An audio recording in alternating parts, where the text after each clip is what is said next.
It always reminded me of people that were stuck in the past and never moved on. And we would laugh about that, how the people would grab something there, make that their whole world. And for 30 years, even after Elvis moved on, they never did.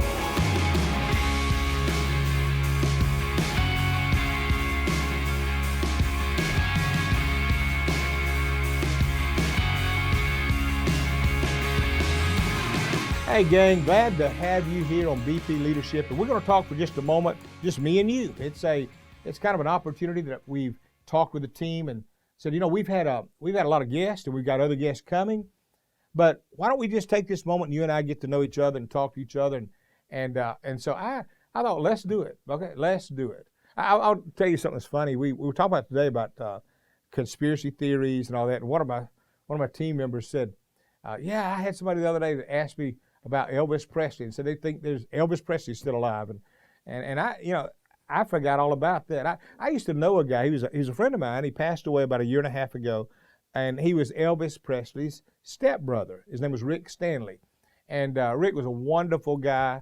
He was the guy that Elvis actually. If you know this story, I'll tell you this because I think you'd like it. Elvis Presley's mother passed away, and he loved his mother, and so. Vernon Presley married Rick Stanley's mother. Now, she had 3 sons. They were Rick and Billy and David. And those boys were living at that time in like an orphanage home. The orphanage home they were there with other kids waiting for mom. She'd come visit them sometime, but suddenly, here's the crazy thing. She meets and marries Vernon Presley. So they move out to Graceland. They're living out in Graceland, and he tells her, let's go get your boys. We've got a big enough home, you can live here. So they go over to the orphanage home, and Rick Stanley's funny. He tells the story. He said, we were looking out the window, and this big car pulls up. We've never seen a car so big. He said, and we look out that car window and see that, and my mom gets out of the car. She said, gets out with this man, and they come in, and he introduces, this is Vernon, and Rick says, our eyes are real big, and mom says, come on, we're taking you home. And he says, man, we're excited. He said, 3 of us pack in that car, and we take off, and we turn into the gates of a place a little while later in Memphis, Tennessee, called Graceland. And the way Rick tells the story is far better than I do, but I can see it in his eyes. He said, when I saw that house, I looked around and said, whoa, Mom, you did good. Now, he tells the story about being raised in that home and having everything and all the benefits, the upsides and the downsides and what it's like. And then later, Rick himself came to God. I mean, God reached him, changed his life, and he became a public speaker and a minister. And he and I got acquainted during those years, and he would tell me great stories, and we'd laugh about it.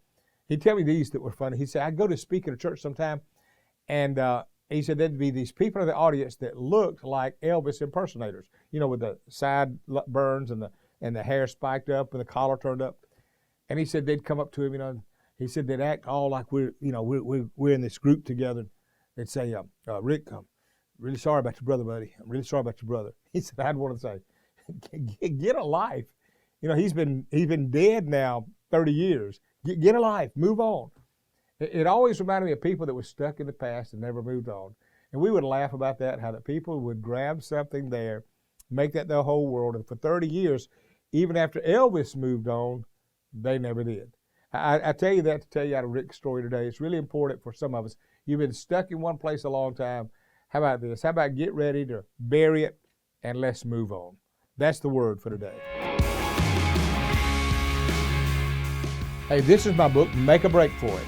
It's one of the best sellers today and a book that I wrote personally to encourage other people. It's my whole life story. I hope you'll get it. And make sure that when you get it, you read it, share it with a friend.